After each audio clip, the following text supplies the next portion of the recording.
Todos nós sabemos que muitos jogadores brasileiros atuam em times da Ucrânia. Muitos. E quando a guerra entre Rússia e Ucrânia implodiu, em que a Ucrânia foi invadida e bombardeada pela Rússia, todos nós brasileiros passamos a ter uma preocupação com os jogadores e os seus familiares que lá se encontravam. A nossa preocupação era tamanha que a gente sofreu como se fosse um parente desses jogadores. Nós nos colocamos no lugar de cada parente desses atletas. E assim, sofremos, torcemos, para que eles pudessem sair da zona de conflito, pudessem chegar ao Brasil de forma segura e tranquila, apesar do trauma que fica. E o que aconteceu? O Itamaraty, dentro das suas limitações, proporcionou trazer alguns desses jogadores para o Brasil.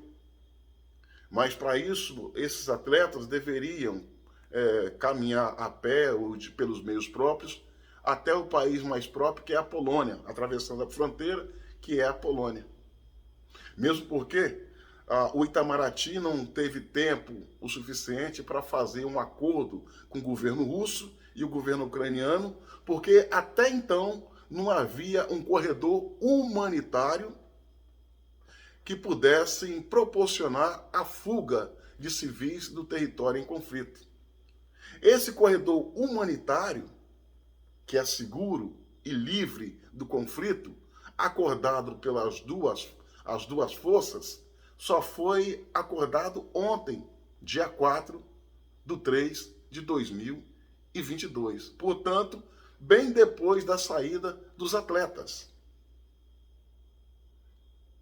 O espaço aéreo da Ucrânia foi 100% fechado pelas forças da Rússia. Então, o Brasil não poderia voar até lá para resgatar os brasileiros, como também não podia ir de carro resgatá-los. Por isso, resolveu esperá-los na fronteira em território polonês. Com toda a preocupação, com toda a organização que foi possível fazer, os brasileiros foram os atletas brasileiros foram repatriados. Mas ao chegar em solos brasileiros, ainda nos aeroportos, a gente viu uma coisa lamentável por parte de alguns jogadores e de alguns de seus familiares, dando entrevista dizendo que foram abandonados pelo Itamaraty. Entenda? Abandonados pelo governo Bolsonaro. O que é uma leviandade, uma cretinice, uma ingratidão de quem sustentou e levantou essa narrativa. Foi desonesto. Não foram todos jogadores, mas aqueles que levantaram essa tese foram desonestos e ingratos com o governo. Pelas razões a quais eu fiz questão de explicar. Esses jogadores que criticam o Itamaraty foram pueris, covardes, e colocou as palavras de maneira leviana. Se há culpados nessas dificuldades de locomoção, a culpa é do clube que eles pertencem, é dos empresários dos atletas e dos próprios atletas.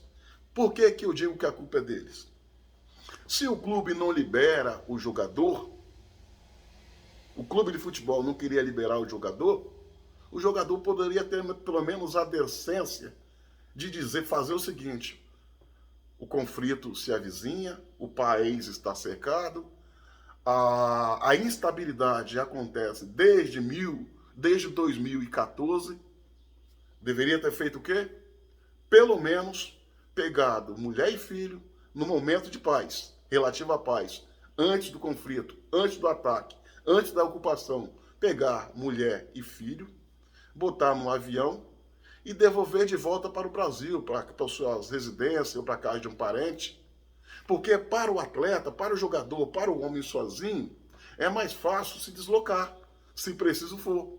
Não com mulher e filho pequeno no colo, igual a gente viu, assistiu, e de maneira deprimente e triste por essa situação. Mas os jogadores, eles preferiram pagar para ver, porque eles entendiam que estavam em zona de conforto, em pleno conflito. Por quê? Num primeiro momento, eles estavam todos em bunker de hotel, comendo, bebendo e se achando seguros.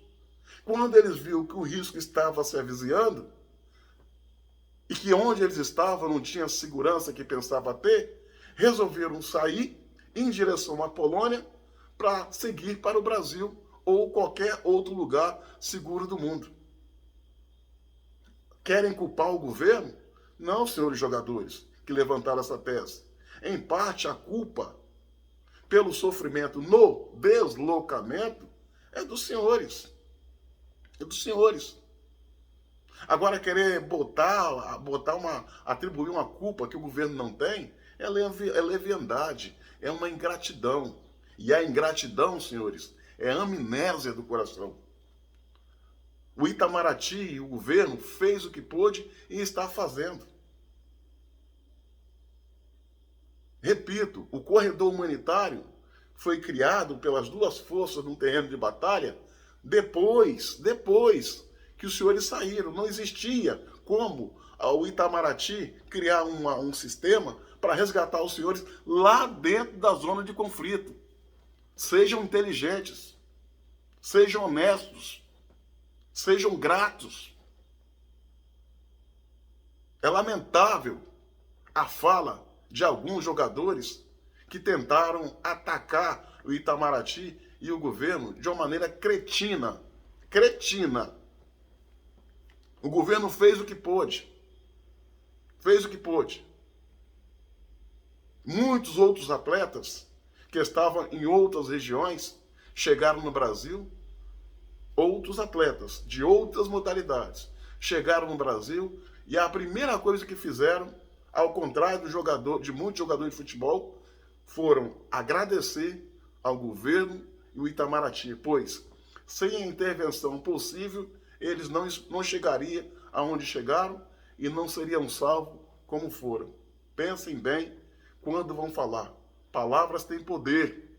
Palavras têm poder. E os senhores, por ser atleta, muitos dos senhores com fama, têm o poder de influenciar positiva e negativamente. Lembre, senhores, que manifestaram a ingratidão, a cretinice e a desonestidade sustentando essa tese. Lembre-se, há um ditado que diz o seguinte, abre aspas, há 3 coisas que não voltam mais. A flecha lançada, a oportunidade perdida e a palavra dita. Palavras têm poder. Quando os senhores for abrir a boca para atacar alguém, ainda que de maneira leviana como foi feita, pense, porque isso tem dano. E lembre-se, a gratidão é a memória do coração. Minha amiga e meu amigo, curta, comente e compartilhe esse vídeo ao máximo. E se inscreva no meu canal no YouTube, Cabo Elson.